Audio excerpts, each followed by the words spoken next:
대검고에서 교육과정 업무 담당하고 있는 교사 박진근입니다. 반갑습니다. 제가 오늘 맡은 강의는 이제 우리 중학교 학부모님들이 계시거나 그러면 이제 자유학기제 또는 자유학년제죠. 지금은 자유학년제를 경험을 아이들이 했을 텐데 자유학년제에서 연계해서 이제 고교학점제가 지금 고등학교들마다 어떻게 준비하고 있고 또 우리 어머니들은 우리 중학교 아이들은 우리 초등학교 아이들은 또 어떤 준비를 앞으로 해나가야 되는지에 대해서 함께 좀 고민해볼 것들을 가져와 봤습니다. 우선 강의 차례를 보면 먼저 고교학점제에 대한 기본적인 이해를 좀 하는데 이때 이제 자유학년제에 대해서 좀 간략하게 우리 충남 자유학년제에 대해서 설명해드리고요. 그 다음에 이제 선택형 교육과정에 대해서 말씀을 좀 드리고 그 다음에 우리가 또 대입을 또 떠나서 얘기할 수가 없기 때문에 대입 전형에서 그러면 그 선택형 교육과정이 어떤 의미를 갖는데에 대해서 좀 말씀을 드리고 그렇다면 우리 아이는 지금 고등학생이 됐을 때 어떤 과목을 선택해야 되고 어떤 과목이 있는 학교를 가야 되는지에 대해서 말씀을 드리도록 하겠습니다. 먼저 자유학년제인데요. 현재 지금 중학교 3학년부터가 자유학년제 첫 세대여 가지고 1학년 1학기와 2학기 때 자유학년제로 시행을 하고 있죠. 자유학년제의 정의 다음과 같습니다. 끼를 찾는다라는 것. 자유학년제 목표는 일단 꿈과 끼를 찾으려고 이제 토론 시스템을 통한 학생 참여 중심의 수업이나 또 여러 다양한 체험 활동을 통해서 아이들이 자기 진로를 탐색해 볼 수 있는 그런 이제 기회를 갖고 또 그런 활동들과 프로그램들을 준비를 중학교들마다 하고 있습니다. 이런 부분들이 고교학점제의 가장 기반이 되고 고교학점제에 가장 필요한 그런 밑거름들을 이미 중학교에서 준비를 하고 있다라는 거. 그래서 자유학년제는 크게 4가지 테마가 이렇게 있어요. 그래서 주제 선택 활동, 예술 체육 활동, 동아리 활동, 진로 탐색 활동 그 4가지가 있는데 아이들은 결국은 또 이 안에서 이제 학교들마다 다양한 창의적 체험 활동 프로그램, 다양한 이제 주제 활동들을 만들어서 자신의 진로와 적성에 맞는 프로그램이나 활동들에 참여할 수 있게끔 아이들에게 안내를 하고 있어요. 더욱이 이런 주제 선택 활동들은 기본 교과에 해당하는 그런 수업을 빼서 그 과목에 관련된 심화학습 프로그램을 또 만들어가지고 아이들에게 자신의 진로와 적성에 맞는 그런 과목이나 교과까지도 심화학습할 수 있는 그런 프로그램들을 중학교들마다 많이 만들었고 이미 자유학기제를 현재 지금 고등학교 3학년 아이들이 자유학기제 첫 세대예요. 그러니까 이미 지금 올해 1학년 같은 경우는 벌써 자유학기제 학년제를 합치면 6년째에 지금 접어들었기 때문에 중학교들마다 많이 안착이 되어가고 있고 자신의 진로와 꿈과 끼를 찾을 수 있는 그런 기회가 이미 중학교 때 꽤 많이 있을 것으로 생각이 됩니다. 그리고 이제 충남 같은 경우는 이렇게 중학교 때 자유학년, 중학교 1학년 1, 2학기를 자유학년을 하면서 이제 2, 3학년 때도 계속 그 연계를 하면서 자신의 진로와 꿈을 찾을 수 있게끔 비록 자유학년제는 아니지만 창의적 체험 활동이라든가 다양한 수업 시간에 그런 활동들을 해나가고 있습니다. 그리고 초등학교 때는 역시 또 전환학기라 그래서 6학년 2학기 때 또 중학교를 준비해 줄 수도 있고 이 모든 것들이 다 하나로 이렇게 연결이 되는 이제 고리를 이루고 있어요. 특히 그래서 자유학년제랑 고교학점제는 그냥 형제 같은 그냥 중학교 때 자유학년제, 고등학교는 고교학점제 이렇게 형제 같은 그런 개념으로 받아주시면 될 것 같습니다. 그래서 고등학교 때도 이제 자유학기냐 고등학교 때 지금 많이 쓰는 용어는 진로 집중학기라 그래서 1학년 때 이제 진로 집중학기를 둬서 아이들의 꿈을 찾고 그 꿈에 맞는 과목을 선택할 수 있는 그런 역량들을 키워주고 있습니다. 그리고 자유학기제가 이제 6년째 시행이 되다 보니까 이제 여러 이제 설문들을 통해서 피드백을 해봤나 봐요. 해봤더니 이렇게 수업 참여율도 높아졌고요. 교사 역량이나 수업 운영, 다양한 수업 운영, 학교 만족도 등 여러 가지 공교육의 내실화와 그런 만족도에 대해서 많이 높아진 것 같아서 긍정적 방향으로 많이 생각이 들고 조금 더 이제 앞으로 안착될 수 있게끔 더 노력을 해서 고교학점제와 더 연계된, 더 끈끈한 연계성을 가지고 이제 좀 활동을 이제 이어나간다면 또 좋지 않을까. 그리고 이렇게 동아리 활동 참여 비율이나 학교 폭력 피해까지도 이렇게 긍정적인 요소로 많이 지금 자리매김을 하고 있습니다. 다음은 고교학점제인데요. 자, 고교학점제를 일단 정의를 말하기 앞서서 우리 지금 현재 고등학교를 좀 바라보고 싶었어요. 자, 보세요. 어떤 조사를 이렇게 학부모 만족도 조사를 했나 봐요. 그런데 보시면 이렇게 고등학교가 제일 이렇게 만족도가 떨어지더라고요. 고등학교 교사로서 너무 마음이 아팠어요. 우리 선생님들끼리는 3기 업종이라 그러면서 막 힘들게 아이들 생활기록부부터 활동 중심 수업 많이 하려고 하는데 우리 어머니들은 아직 느끼시기에는 아직 그렇지 않다고 생각을 했나 봐요. 이제 그런 것들이 여기서 뭐가 그래서 부족했는데 고등학교가 뭘 더 해줬으면 좋겠어? 라고 물어봤나 봐요. 물어봤더니 이렇게 진로 교육과 뭐 진학 지도의 강화, 또 진로 얘기가 나오더라고요. 또 진로에 대해서 아이들이 꿈과 길을 찾고 아이들의 그런 자기 꿈에 맞는 그런 길을 좀 할 수 있게끔 학교에서 많은 노력을 해줬으면 좋겠다. 이런 얘기들이 지금 학부모 수요로 1위로 지금 고등학교에게 바라는 1위로 지금 얘기가 오고 가고 있어요. 그래서 이제 우리 학교들은 이제 이렇게 이런 학부모들의 수요에 입각해서 우리가 이제 고교학점제를 도입함으로써 그 이전에 뭐 진학 중심의 진로 교육에서 지금은 학생들의 개별 맞춤 교육과정을 설계하고 아이들의 학습 진로 코칭을 하면서 아이들의 꿈에 맞는 그런 이제 학습들을 해나갈 수 있게끔 단위 학교들이 이제 노력을 하려고 합니다. 그리고 이미 그것을 준비를 하고 있습니다. 이런 질문도 할 수 있을 것 같아요. 고교학점제, 아까 우리 정 학사님 말씀 들으니까 2025년에 시행이 된다고 하는데 아직 5년이나 남았고 우리 애는 중학생인데 초등학교 5학년부터가 고교학점제 시행인데 왜 우리를 대상으로 이런 얘기를 하지? 자, 고교학점제가요 25년에 시행을 한다고 해서 24년까지 아무것도 안 하다가 25년에 짠! 올해부터 고교학점제예요 라고 하면 학교가 적응을 못하겠죠. 이미 지금 고등학교들은 준비를 많이 하고 있습니다. 아이들에게 진로에 맞는 과목을 안내해주고 있고요. 아이들이 수요를 받아서 과목을 개설해주고 있고요. 우리 어머니들이 중고등학교 다녔을 때는 생각도 못했던 일이에요. 우리가 원하는 과목이 있다고 학교가 깔아준다, 개설해준다고? 열어준다고? 말이 돼? 이미 지금 그러고 있어요. 많은 학교들이 그러고 있고 제가 보기에는 우리 충남 지역이 유독 이런 것들 더 많이 발빠르게 준비를 하고 있고요. 그 중에서도 특히 아산은 선도지구로 묶이면서 저도 이제 아산 선도지구 그 계획서 제출할 때 장학사님들하고 같이 TF그룹에서 같이 했었는데 정말 장학사님들 밤새 갖고 준비하시더라고요. 그 교육부에서 원하는 그 지침 같은 거 다 준수하고 그 맞춰가지고 그래서 결국에는 따왔고 그렇게 선도지구로 해서 아마 이제 아산 지역은 앞으로 교육 특구라 말하면 뭐하지만 교육 쪽에 있어서는 좀 특성화된 그런 지역으로 충남의 하나의 모델이 되기도 하고 더 나아가서 아마 전국에서도 모델이 될 만큼 좋은 이제 그런 아웃풋이 나올 거라고 저는 생각을 합니다. 그래서 이런 학부모들 수요에 입각해서 이런 이제 방향들이 흘러가고 있고 그런 25년에 고교학점제를 시행하기 위해서 지금부터 우리 고등학교들은 아이들의 그런 이제 선택교육과정 이런 것들을 운영하면서 준비를 하고 있다라는 거. 그래서 어머니들은 이제 고등학교 입학을 앞두고 중학교, 초등학교 학부모로서 고등학교 입학을 앞두고 어떤 고등학교를 골라야 되지? 고등학교에서 내가 가면 뭘 해야 되지? 이런 것들을 미리미리 준비할 수 있게끔 이런 연수가 준비가 되었던 것 같습니다. 고교학점제의 정의입니다. 학생의 기초 소양과 기본 학력을 바탕으로 진로 적성에 따라 과목을 선택하고 이수 기준에 도달한 과목에 대해 학점을 취득, 누적하여 졸업하는 제도다. 대학에서 말하는 학점이란 용어랑 얼추 유사하겠죠. 그래서 실제로 이제 여기에 저는 포인트를 두고 싶은 게 진로란 말을 많이 할 거라고 했어요. 진로 적성에 따라예요. 과목을 선택한다는 거죠. 자, 진로 적성에 따라 과목을 선택하려고 하는데 진로 적성이 없어요. 저는 꿈이 없고요. 좋아하는 게 없어요. 그렇게 말해버리면 전제가 지금 없어지는 거잖아요. 진로가 있어야 이제 과목을 선택하고 이렇게 할 건데 지금 진로가 그러니까 진로 없을 수도 있고 바뀔 수도 있어요. 이미 지금 우리 아이들은 꿈도 다양하고 이제 앞으로 이제 경험에 나가는 게 많을수록 이게 경험에 갈 때마다 꿈은 바뀔 수도 있어요. 바뀔 수는 있지만 아이들이 자기가 좋아하는 게 있고 지금 내가 잘하는 게 있다면 그런 걸 꿈으로 꿈꿔볼 수 있는 거죠. 그래서 이런 진로 적성을 우리 중학교 때 아까 말씀드렸던 자유학년제라든가 초등학교 때 전환학기라든가 이런 걸 통해 가지고 아이들이 열심히 꿈을 키워가서 자신의 진로를 어느 정도는 그러니까 나 커서 딱 뭐가 될 거야. 나는 무슨 학과를 가서 어디를 할 거야. 뭐 이렇게까지는 아니어도 그냥 어렴풋하게나마 나는 어떤 분야를 해보고 싶어. 나는 어떤 분야를 해보고 싶어. 요 정도의 큰 카테고리만 있어도 거기에 맞는 과목들을 선택해 나갈 수가 있어요.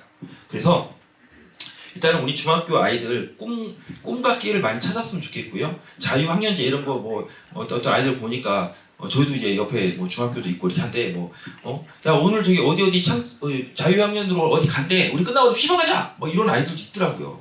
너무 그렇게 하지 말고 정말 그 소중하게 학교에서 준비한 프로그램이니까 그 프로그램을 통해 가지고 아이들이 진로에 대해서 충분히 고민할 수 있는 시간을 가져서 나름대로 자기만의 그런 큰 카테고리 안에 진로를 좀 가졌으면 좋겠습니다. 그래서 그 진로를 바탕으로 이제 과목을 선택을 해야 돼요. 우리 아까 과장님께서 말씀해 주셨는데 선택 역량이 정말 중요합니다. 아마 어머니들도 느끼실 거예요. 저도 아직 많이 산 건 아니지만 제가 지금까지 삶을 봤을 때 정말 중요한 그런 순간의 선택들이 많이 있었던 것 같아요. 그래서 그런 선택들마다 내가 이렇게 택했기 때문에 이렇게 여기까지 온 거고 내가 이렇게 선택했다면 어땠을까? 뭐 이런 고민도 해보죠. 그래서 어떤 선택은 후회해 본 적도 있고 뭐 어떤 선택은 잘했다라고 스스로 격려해 본 적도 있고요. 우리 아이들도 분명히 이제 지금까지 그런 선택에 대한 고민이 없었다면 이제는 고등학교 1학년 입학하게 되면 고민을 하게 될 겁니다.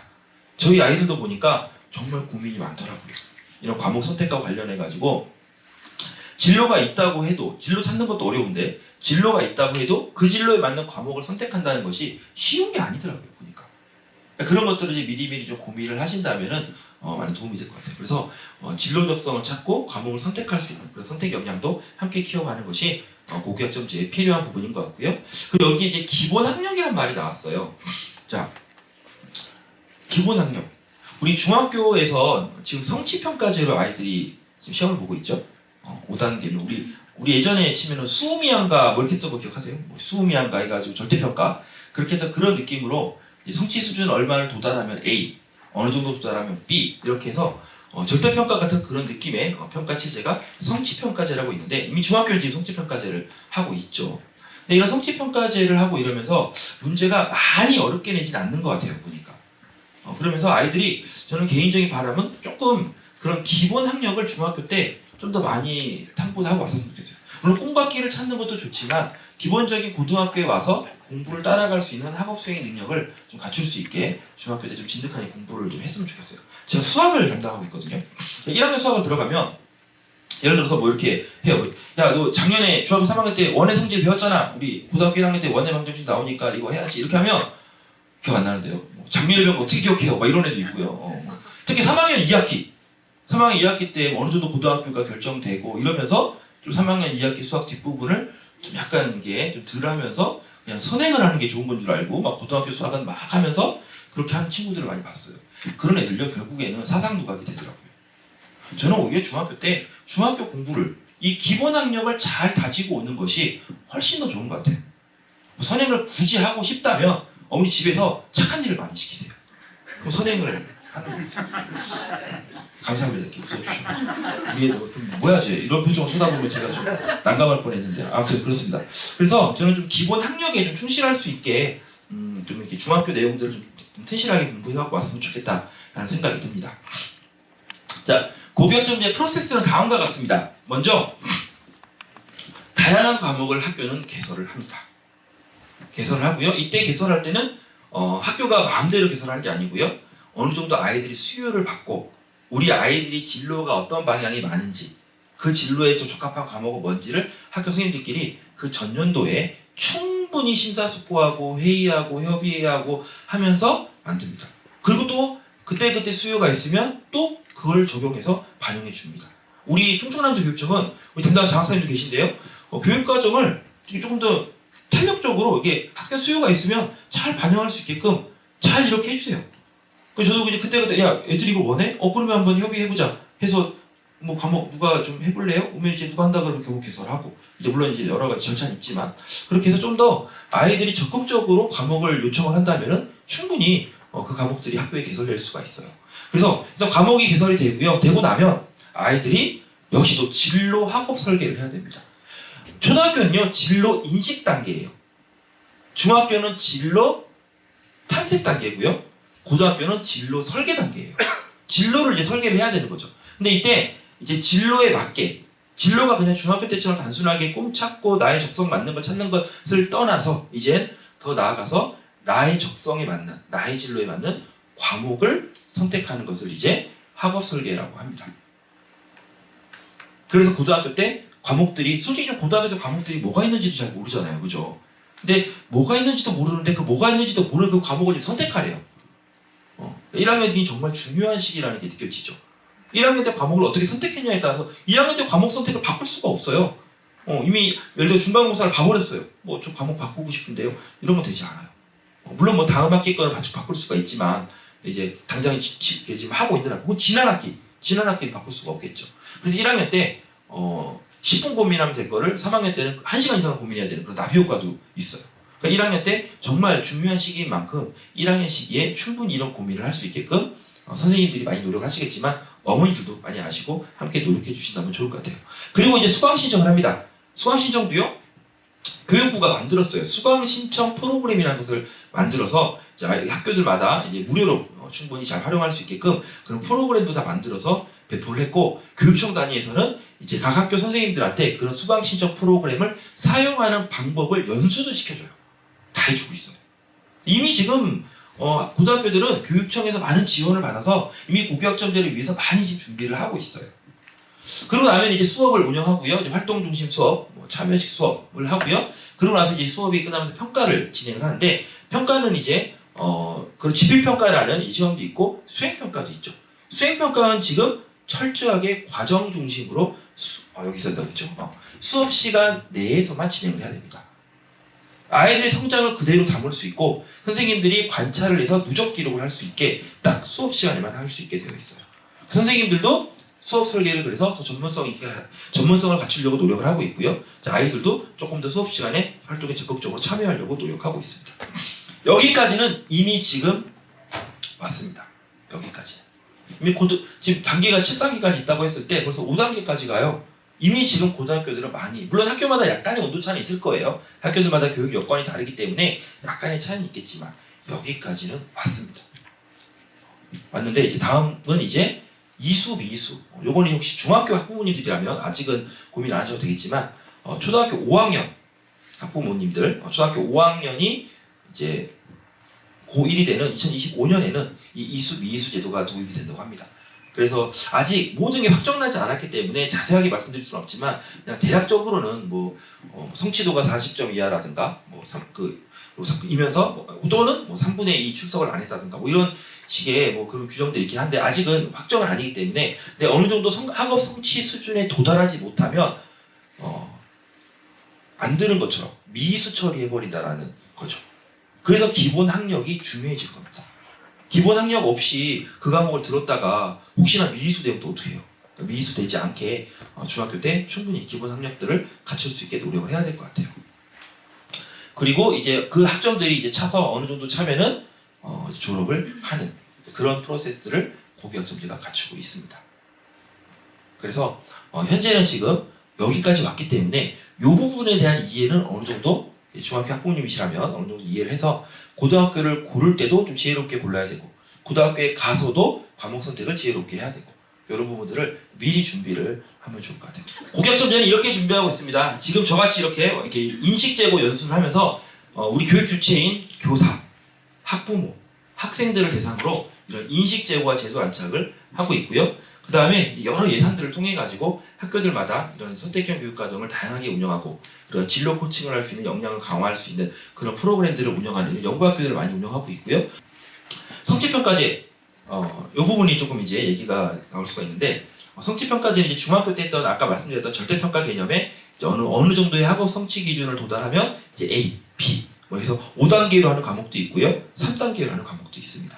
그래서 성취평가제가 도입이 되는데 현재는 지금 좀 뒤에서 말씀드릴게요. 성취평가제는 그리고 이제 과목을 많이 선택을 다양화시키려고 노력했고요. 또 이제 공동교육과정이라는 게 있어요. 공동교육과정이 뭐야? 공동교육과정은요, 일단 충남이 제일 발빠르게 안착을 시켰어요. 우리는 이미 2018년부터 공동교육과정이 이미 플랫폼이 모두 구축이 되었고 거기에서 지금 조금씩 계속 진화되어 오고 있어요. 다른 시도는 2019년에 시작한 데도 있고 아직도 제대로 책이 안 잡힌 시도도 많은데 우리 충남은 그래도 발빠르게 18년부터 작업을 했고요. 이거 뭐냐면 예를 들어서요, 학교가 학원은 아니잖아요. 예를 들어 4명이 신청을 했어요. 4명이 신청한 과목을 학교가 열어줄 수 있을까요? 물론 열 수도 있겠지만 쉽지 않을 거예요. 왜냐면 학교에서 또 선생님들의 수급이라는 게 있고 여러 가지 또 그런 복잡 일명이 있기 때문에 너무 소인수 과목을 막 다 열어주기는 어려울 것 같아요.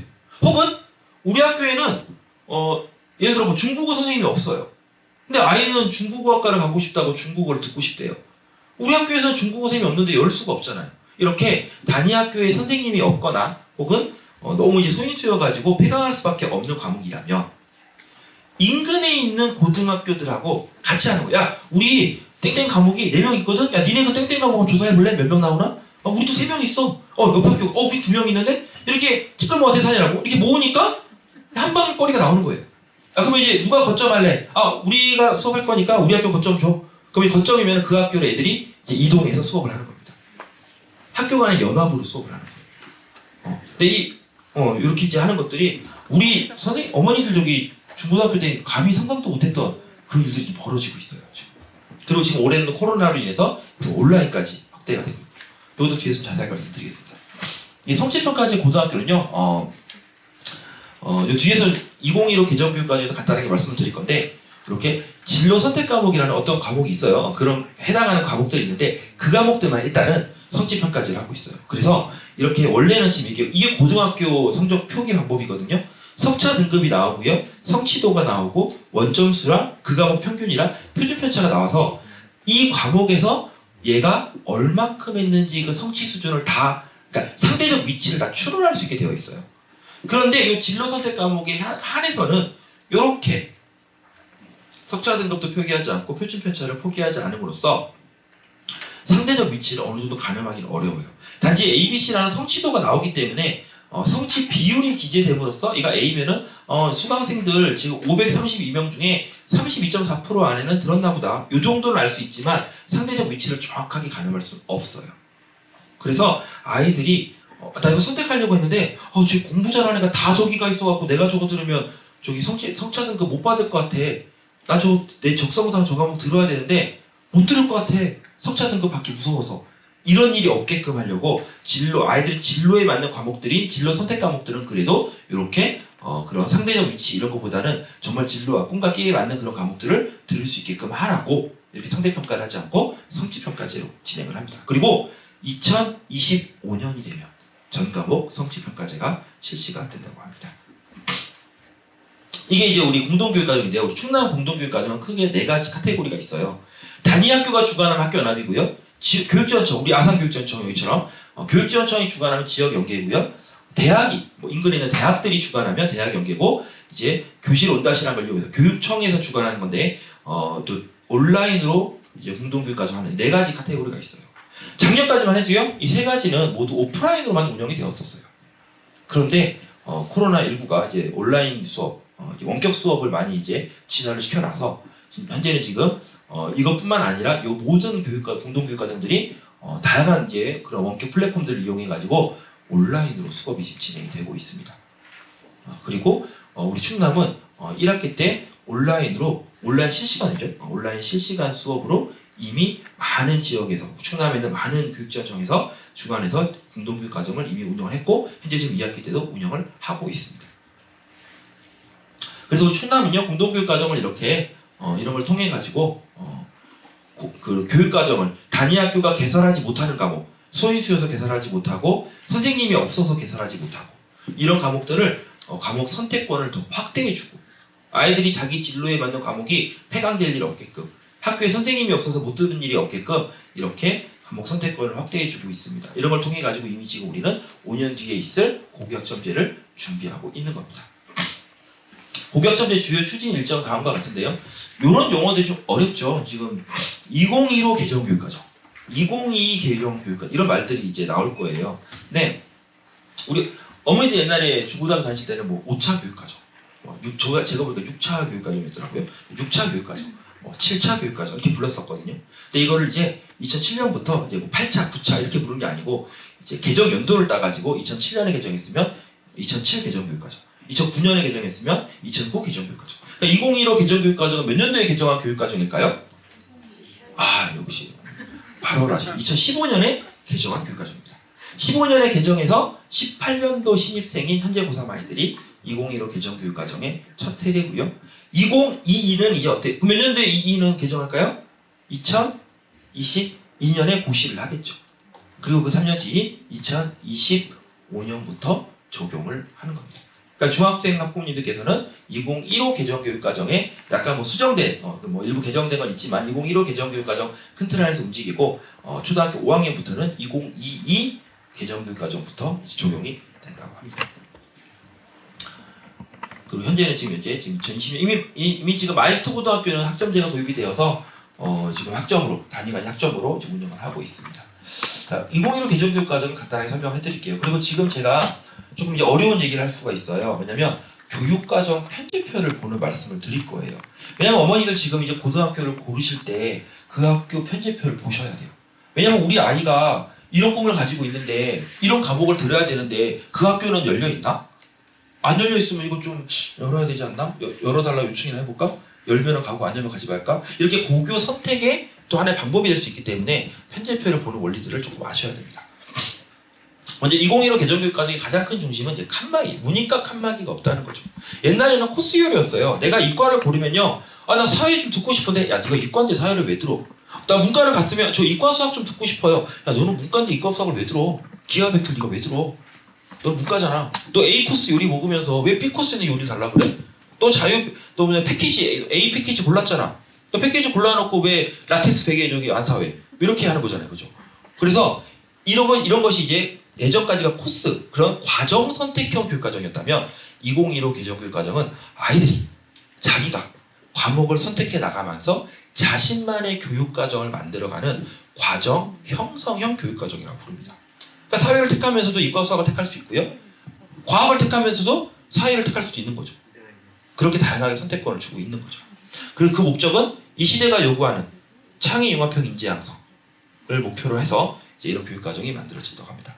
처음에 저 나왔을 때 문이과 칸막이가 없어? 그럼 이제 단일 교육과정인가? 다 똑같이 다 배우나? 뭐 이렇게 생각을 했는데 그런 뜻이 아니고 문과, 이과를 넘나드는 거죠.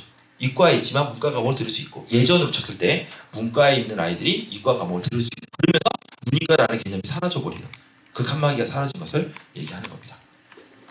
우리 아까 과장님께서 말씀해 주셨는데요. 2015 개정교육과정 교육부 차원에서 이런 6가지 핵심 역량을 제공했어요. 2009 개정교육과정까지만 해도 이제 교육과정의 핵심 역량을 제공하진 않았는데 2015부터는 6가지 핵심 역량을 이렇게 제공을 했습니다. 그래서 단위 학교들은 이런 6가지 핵심 역량들을 아이들에게 어떤 성장을 도모할 것인지를 고려하면서 창의적 체험활동도 구성하고요. 교육과정도 재구성하고요. 수업도 설계합니다. 그리고 심지어 대학도 이런 6가지를 이제 학생부 종합전형의 평가 요소로서 활용하기 시작했습니다. 그래서 우리 학교에 있는 A라는 창제 프로그램은 예를 들어 심리적 감성이야. B라는 프로그램은 창의적 사고야. 이렇게 어떤 프로그램이 그런 하나하나에 매칭되는 것이 아니라 이런 6가지 핵심 역량들이 복합적으로 이제 성장을 할 수 있는 그런 프로그램들 학교들은 기획을 하고 준비를 하고 있습니다. 이제 과목 안내를 좀 해드릴게요. 어떤 과목들이 있는지 2015 개정교육과정에는 크게는 이렇게 있습니다. 보통 교과가 있고 전문 교과, 좀 어렵죠. 이제 말이 어렵습니다. 이제 말이 어렵습니다. 보통 교과가 있고 전문 교과가 있습니다. 전문 교과 1은요, 특수목적 고등학교, 마이스토고를 제외한 특수목적 고등학교가 뭐가 있을까요? 국제고, 과학고, 외고, 뭐가 있죠? 예고, 체고 5가지가 있고 전문 교과 2는 마이스토고랑 특성화고가 배우는 과목입니다. 그리고 보통 교과는 이제 일반 고등학교 때 배우는 과목인데 1학년 때 배우는 과목들을 공통 과목들이라고 합니다. 통합사회, 통합과학 같이 뒤에 설명해 드릴게요. 공통 과목들은 대한민국 어디 가나 공통으로 배우는 과목입니다. 선택권이 많이 없어요. 그러니까 1학년 때는 아이들이 2, 3학년 때 선택할 과목들을 결정하고 고민하는 꿈을 찾는 시기로 이제 아까 말씀드렸던 진로 집중 학기를 보내게 됩니다. 그리고 이제 선택 과목에는 일반 선택이고 진로 선택이 있는데 진로 선택이 아무래도 진로에 관련된 그런 과목으로 많이 연결이 되고 아까 말씀드렸지만 진로 선택 과목은 석차 등급을 산출하지 않습니다. 상대평가를 하지 않는다는 거죠. 그리고 이건 뭐냐면 제가 오늘 선택이라는 거 아마 진로 다음으로 많이 썼던 용어가 선택인 것 같은데요. 저는 선택이라는 이 교육과정이 선택 교육과정이 왜 이렇게 2015 개정교육과정에 와서 이렇게 막 이슈가 되는 것처럼 얘기를 하지? 그렇게 좀 생각을 가져봐서 왜 그전에는 선택이라는 말이 없었나? 근데 1차 교육과정이 1955년 한국전쟁 이후에 나온 적이 있었대요. 이 총론이 있는 한글 파일이 있더라고요. 있는데 여기 보면 일러두기, 초록이죠. 일러두기에 보면 필수 교과목, 선택 교과목을 이런 말들이 이미 65년 전에 1차 교육과정 때부터 우리는 선택 과목이라는 말이 있긴 있었던 거예요. 이런 부분들을 이제 아이들에게 이제 그 선택권을 이제 양도하는 거죠. 우리 학교가. 왜? 학생들이 그 교육 주체 수요의 중심에 있으니까. 그렇게 하고 있습니다. 이제 보통 과목들을 보여드릴게요. 근데 과목을 들으면요, 느낌적인 느낌으로 와요. 보세요. 고전 읽기 뭐 배우는 것 같아요? 뭐 고전, 봐야겠죠. 여행지리 뭐 배우는 것 같아요? 지리는 지리인데 좀 이렇게 뭐 여행 관련. 저도 수학교과라요. 남의 과목을 막 대단하게 잘 알지는 못해요. 그냥 느낌적인 느낌. 근데 제일 어려워하는 게 수학이더라고요. 수학 1은 뭐 배우는 거예요? 뭐 수학 2는 뭐 배우는 거예요? 되게 난감하더라고요. 미적분은 미적분 배우는 거 알겠는데 뭐 애매하다고 얘기 많이 하더라고요. 근데 어쨌든 이 과목들에 대한 설명은 고등학교 1학년 때 학교들마다 교육과정 설명회를 하고요. 교육과정 박람회를 합니다. 그래서 이 과목들이 우리 학교에 개설된 과목들이 어떤 과목인지 안내도 해주고요. 그 과목들은 어떤 진로를 가진 아이들이 택했으면 좋겠는지 권장도 해주고요. 그렇게 이 학교들은 1학년 때 그 과정들을 합니다. 그러니까 1학년 때는 공통 과목을 들으면서 2학년 이후에 선택할 과목들을 고민하는 시기로 갔습니다. 그래서 이런 과목들은 지금 교육부에서 고시한 과목이고 이 과목들 중에서 학교가 적당히 취사 선택을 하고 선택군을 만들어서 아이들에게 선택을 시키고 있습니다. 최근에 이제 9월 달에 또 새롭게 이제 편성 운영 지침이 나왔는데 거기 보니까 이런 과목도 나왔어요. 인공지능 수학. 저도 수학인데요. 저 어떻게 뭐지? 인공지능 수학. 우리 애들이 매력적이어서 애들이 열어달라고 할 것 같은데 저 어떻게 공부를 어떻게 해야 되나? 만약 열어달라고 하면 어떡하지? 제가 수업을 해야 되나? 하면서 이제 우리 다른 후배 선생님들한테 부탁을 해서 이제 해달라고 이제 꼬셔야죠 이제. 그래서 이렇게 막 어려운 과목들, 경제 수학 이런 과목도요 이전 교육과정까지 없었어요. 너무 어려워요. 저도 1학기 때 경제 수학 수업을 이렇게 했는데 너무 어렵더라고요. 그래서 우리 교육청은 또 이제 그걸 알고 그래서 뭐 새로운 과목이 열리면은 연수를 시켜줍니다. 경제 수학 어떻게 수업하는지 그 경제 수학 책자를 만든 그 사람을 불러가지고 자료도 제공해주고 수학 과제 탐구 같은 경우는요 교과서도 없어요. 교과서가 없으니까 한국과학창의재단이나 교육부가 모델 교과서, 거민정 교과서가 없다 보니까 모델 교과서를 만들어서 이걸 참고해서 수업해보세요라고 해줍니다. 선생님들이 수업하려고 하면은 교육청이나 교육부에서 많이 이렇게 도와줍니다. 그래서 열심히 선생님들은 공부해서 아이들을 가르치고 있습니다. 그리고 이건 이제 생활교양 예술체육인데 이런 과목이 눈에 띄네요. 연극.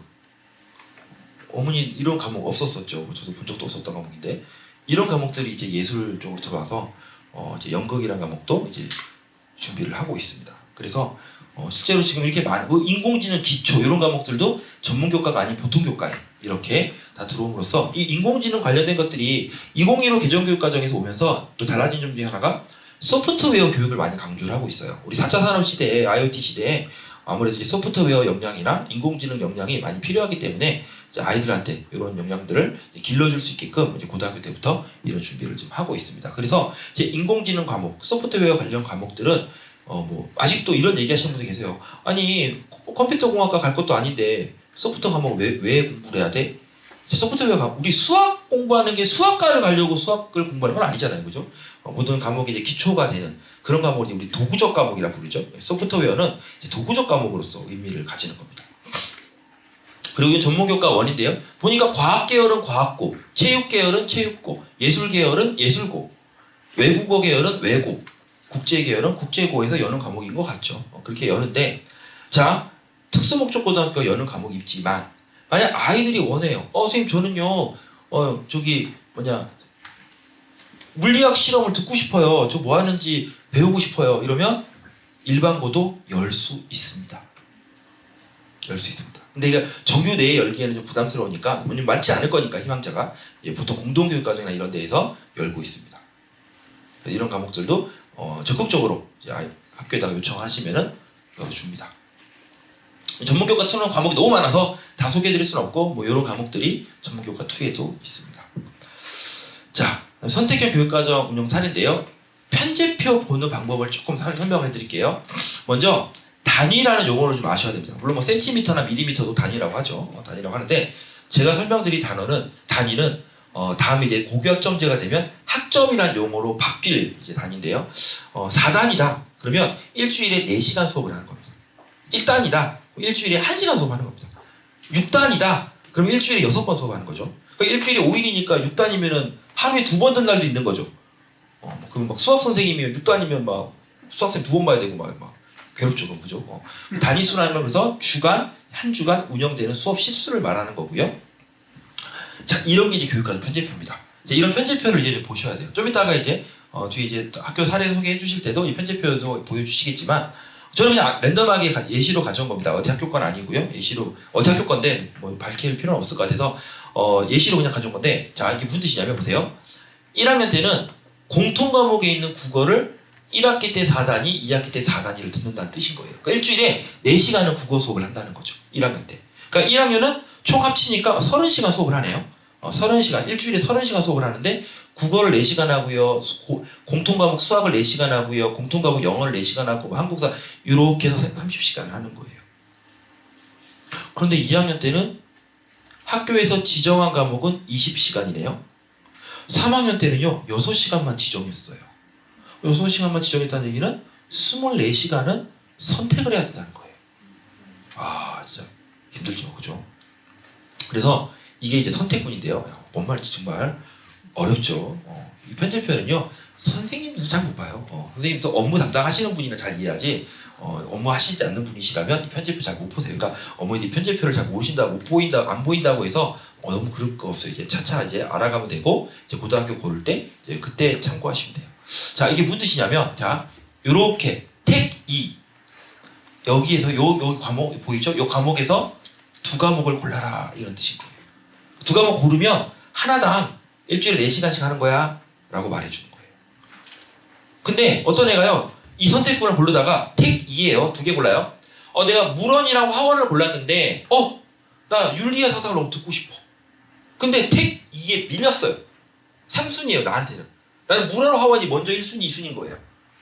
윤리와 사상이 3순위여서 못 들을 뻔했는데 이 학교는 고맙게도 2학기 때 윤리와 사상이 한 번 더 열려요. 2학기 때 윤리와 사상을 들을 수 있는 거겠죠, 그러면. 그렇게 해서 이건 이제 학기로 끝나게끔, 다 모든 학교가 학기대로 하는 건 아닌데, 학기 안에 그 과목을 딱 4단위 듣고 이수, 4단위 듣고 이수, 이렇게 하는 거예요. 이렇게 해서 학기마다 과목을 골라가는 거겠죠. 그리고 뭐 일본어, 중국어 중에 택 1을 해서 이건 뭐냐면, 그냥 하나 고르면 1학기 때 2단위를 듣고 2학기 때는 선택권 없이 들은 그 과목 그대로 2학기 때까지 쭉 2단위로 들으세요. 이런 뜻인 거예요. 일주일에 2시간씩 수업할게요. 이런 뜻인 거예요. 좀 보이시나요? 보이시나요? 되게 어려운 건데? 제가 설명을 잘한 건가요? 우리 어머니들이 똑똑하신 건가요? 아무튼 그렇습니다. 이게 되게 어려운 거예요. 진짜 이 편제표 얘기할 때마다 특히 이제 가끔 이제 저경력 교사 우리 학교에 선생님들 연수하고 이러실 때 보면 정말 어려워하시더라고요. 뭐 60~70% 못 알아듣겠다고 뭐 외래어 하는 것 같다고 그러시더라고요. 이 학교도 많이 보시면 이렇게 1학년은 어디 가나 거의 필수로 해요. 왜냐면 아까 말씀드렸지만 공통 과목이 있기 때문에 그건 꼭 들어야 되는 거거든요. 그러니까 1학년은 공통 과목으로 필수를 하면서 이제 2학년 이후에 선택 과목을 정하는데 여기도 보시면 이렇게 2학년 때 택 4. 이 중에서 4개를 고르는 거예요. 나 4개 고르다 보니까 진로 영어를 꼭 듣고 싶었는데 진로 영어가 5순위인 거예요. 5순위면 나 그거 못 듣는데? 근데 다행히 다음 학기에 또 진로 영어가 있네요. 그러니까 이렇게 다음 학기에 있는 과목은 순위 밀려놓고 다음 학기에 들으면 되겠죠. 그러면 이제 여기 같은 경우는 택 7이죠. 학기가 택 7이면 하나, 둘, 셋 3학년 1학기 때까지 21과목을 골라야 되는 거예요. 짜장면 먹을지 짬뽕 먹을지 못 고르는 애들 정말 힘들어합니다. 과목을 이제 아이들에게 이런 선택 역량을 길러줘야 됩니다. 어떤 아이, 저는요 기계공학자가 돼가지고요 친환경 동력 엔진을 만드는 게 제 꿈이에요. 근데 뭐 골라야 돼요? 이렇게 얘기가 나와요. 꿈은 있어요. 중학교 때도 자유학년제를 하고 전환학기도 하고 이러면서 꿈은 있는데 뭐 골라야 될지 모르는 거예요. 이런 것들을 이제 1학년 때 담임 선생님들과 진로전담 부장 선생님하고 교육과정 부장 선생님하고 이렇게 상담을 하면서 과목을 선택해 나가면 됩니다. 자, 우리가 학생부 종합전형에서 선택형 하는 건 알겠어. 애들 꿈과 끼를 원하는 과목들을 듣게 해주고 그렇게 해가지고 근데 그래서 그게 대학에 어떻게 연결되는데 자, 근데 대학에서는 학생부 종합전형에서는 이제 많은 의미를 부여받습니다. 학생 대입교육 자세하게 설명드리기 좀 어렵고요. 수시하고 정시가 있는데 수시는 이제 학생부 교과전형이 있고 종합전형이 있고 논술이 있고 실기가 있고 정시에는 거의 수능인데 이제 또 실기 전형이 있으니까 실기가 있고 이렇게 큰 카테고리가 나뉩니다. 자세하게 아직 알 필요는 없을 것 같고요. 이 교과 전형은요 석차 등급이나 성취도를 잘 받으면 갑니다. 동아리 활동 좀 덜 해도 내가 과목 선택 대충 해도 좀 수업 시간에 활동 좀 덜해도 그 석차 등급하고 성취도가 좋으면 그것만으로 정량화 시켜가지고 대학을 가는데 이제 수능 최저 학력 기준이 있어서 수능을 조금 공부해야 됩니다. 없는 데도 있지만 종합전형은 말 그대로 종합전형입니다. 석차 등급을 포함하여 수업 시간에 활동을 했던 것을 기록해 놓은 생활기록부의 기록, 동아리 활동, 그다음에 자율활동, 진로활동, 다 모든 걸 포함해서 교내에서 하는 모든 활동들이 생활기록부에 기록이 되면 그걸 근거로 뽑는 것이 학생부 종합전형입니다. 이 학생부 종합전형에서요, 예전에는 청취에서 진로 탐색 많이 하고 그냥 의미 있는 활동 많이 하고 상 많이 타고 이러면은 대학 갔었는데 이제는 2015 개정교육과정에서 선택형 교육과정이 들어오면서 대학도 시각을 조금 이제 변하기 시작했습니다. 이거는 이제 계속 학종에서도 이제 전공 선택 과목이 중요해지고 있다 이런 기사가 나왔던 거고요. 대입, 학종서 선택 과목 중요해진다 이런 얘기들이 이미 작년부터 이렇게 얘기들이 회자되고 있었습니다. 또 고교학점제로 가려면 공동교육과정 해야 된다 라는 거. 자, 서울대학교가 작년에 2015 개정교육과정에 따른 고교생활 가이드 이런 책자를 발간했거든요. 여기 책자에 봐도요. 보시면 선택한 과목 이런 얘기 나와요. 그러니까 물론 세부적인 내용도 있지만 선택한 과목에 대한 의미도. 그러니까 기계공학과를 오는 애가 물리 원투를 안 들었다고?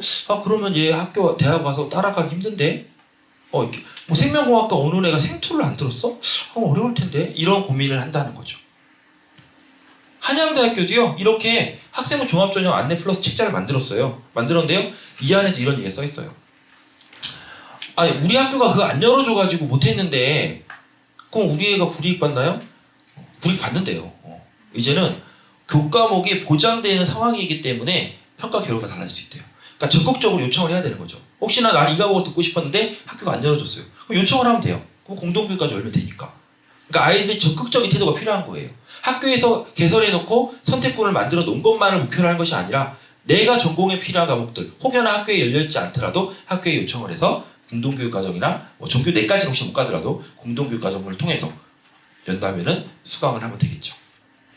그리고 너무 소인수 과목이어가지고 내가 물리원을 들었는데 물리원이 20명밖에 안 돼서 등급이 잘 안 나왔어요. 그 너무 등급에 정량화된 거 신경 쓰지 마세요. 그 기계공학과를 오겠다고 물리원을 선택했다. 그것만으로도 의미가 있습니다. 라고 말을 해주고 있는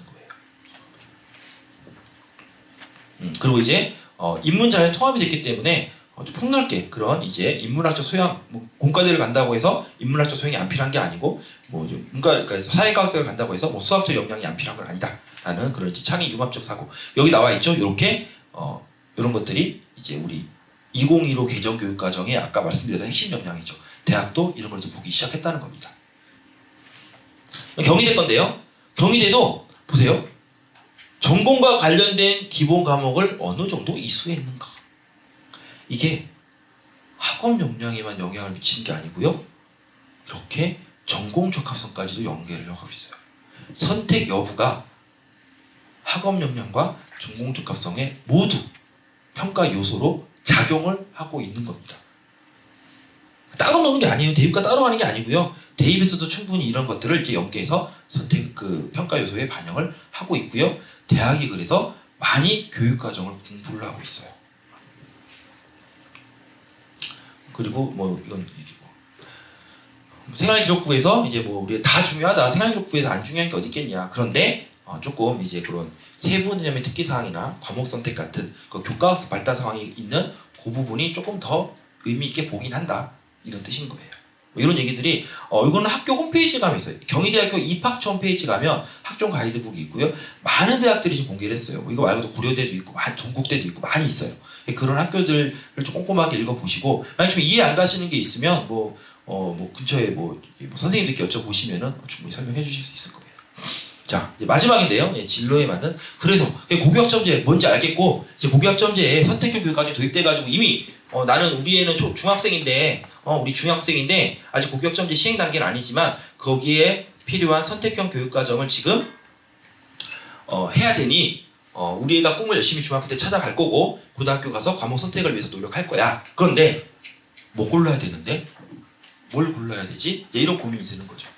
그래서 요거는 또 우리 충남은요 발빠르게 움직였어요. 작년에 어떤 팀들이 있으셔가지고 뭐 거기서 교육과정과에서 만들었어요. 그래서 아이들의 과목 선택 가이드 길라잡이를 만들어가지고 이건 하나의 예시예요. 저는 기계공학과 가는데 왜 생명과 저는요 나노로봇을 이용한 인공지능을 탑재해서 나노로봇을 이용한 암치료 로봇을 만드는 게 제 꿈이에요. 그럼 이런 생활센터 들어야겠죠. 그러니까 학과가 정해졌다고 해서 과목이 다 정해지는 거 아니에요. 그런 매뉴얼은 없습니다. 아이가 자신의 꿈에 맞는 과목을 택하는 거지 학과에 맞는 과목을 택하는 게 아니에요. 그 학과를 가서 네가 그래서 궁극적으로 하고 싶은 게 뭔데 이렇게 말을 하는 거죠. 그래서 그냥 예시예요. 그러니까 예시. 근데 기계공학과에서는 좀 많이 얘기하는 것이 수학을 전체적으로 다 들었으면 좋겠다. 그리고 물리 원투를 좀 들었으면 좋겠다. 이런 얘기를 하시더라고요. 생명공학? 역시 공학이다. 공학계열은요 기본적으로 공학계열은 수학 전반이랑 물리를 많이 요구하긴 해요. 수학 전반이랑 물리 그리고 이제 그런 것도 해요. 생명윤리 생명공학 간 애들이 이제 생명윤리도 해야 되니까 뭐 윤리 쪽도 많이 좀 들었으면 하더라고요.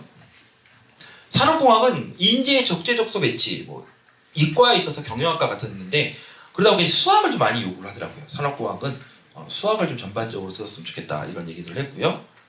통계학과는요. 자, 통계학과는요. 문과도 있고 이과도 있어요. 그러니까 자연 모집을 얘기하는 거예요. 대학 모집이 인문으로 모집을 하기도 하고 자연으로 모집을 하기도 해요.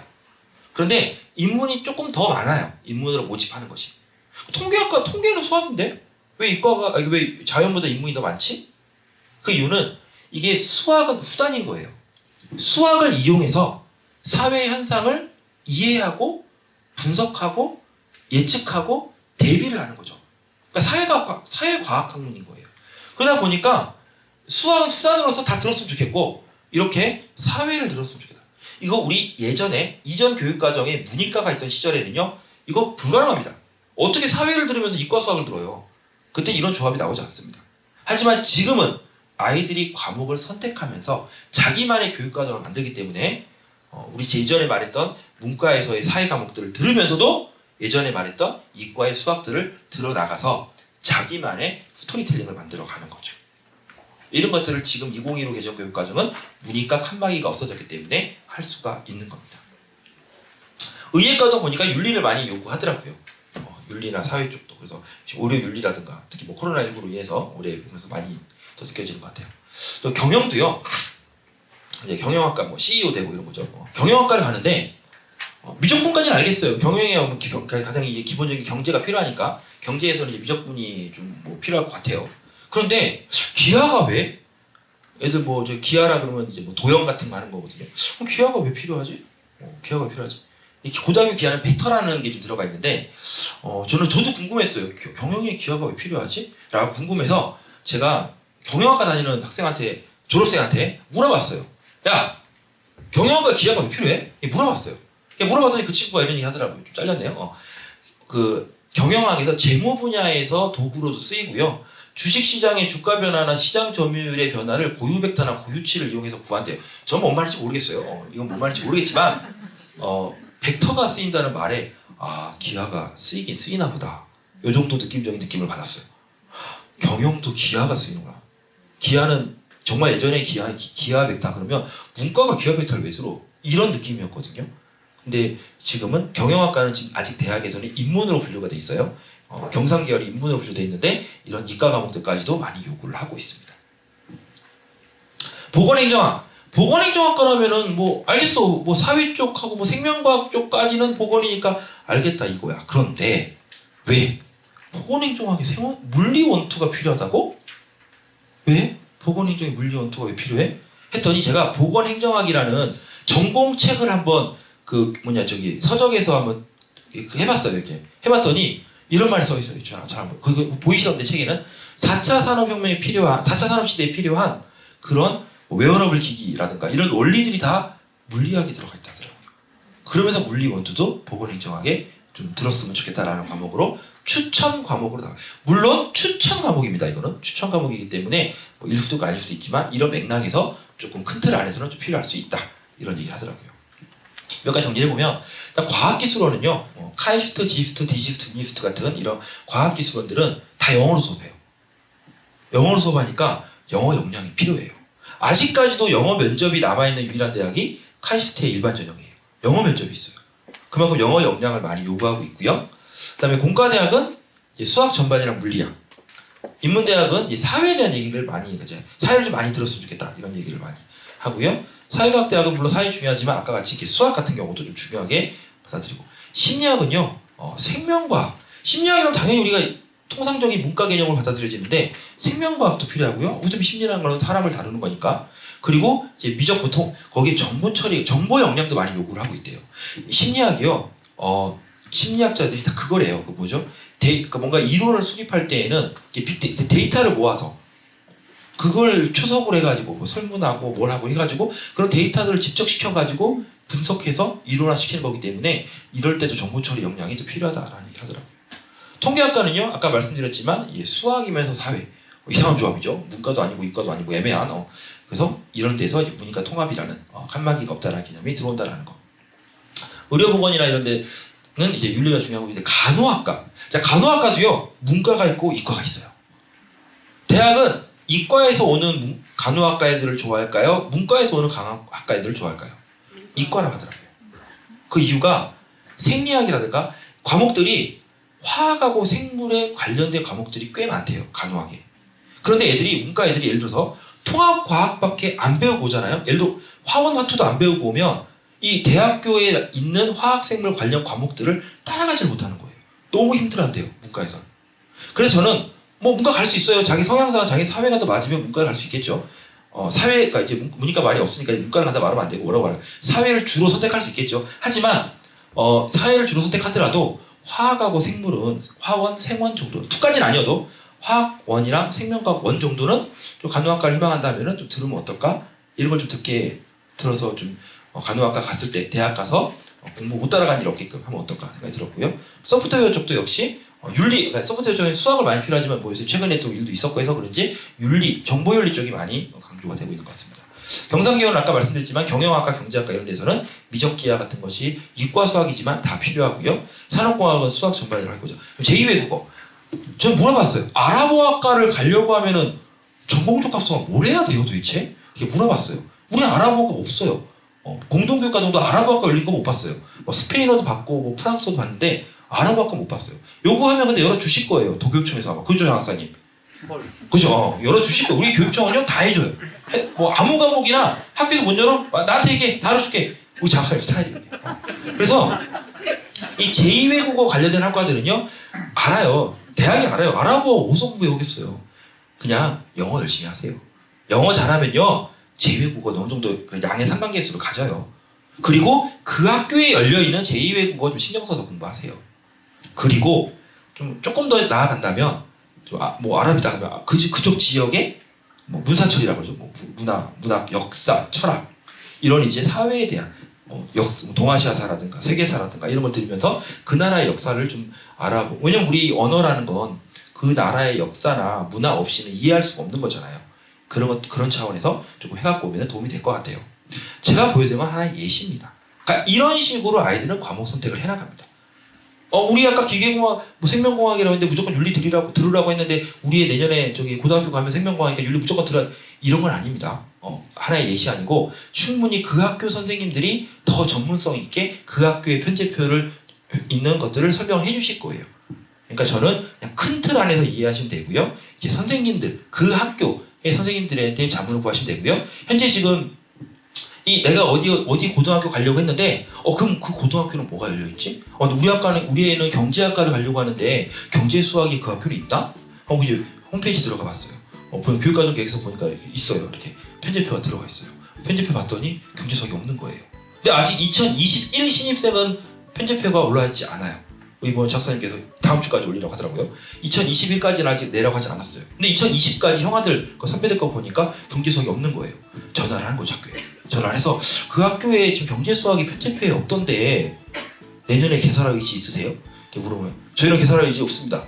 라고 하면 이제 이 학교 조금 안 열어주지 이러면서 이제 아니면 가서 내가 열지고 나 얘 꼭 가고 싶어. 집 앞이기도 하고 꼭 가고 싶어. 가서 열어달라고 하면 되죠. 그럼 학교가 열어줍니다. 안 열어주면요 도교육청에 전화하시면 장학생이 열어주시고 그렇죠. 그쪽 지역에 좀 선생님 보내줄게, 강사까지 다 보내줄게 이렇게 열어주세요. 아니면 온라인 공동교육과정은요 도교육청 주관이에요.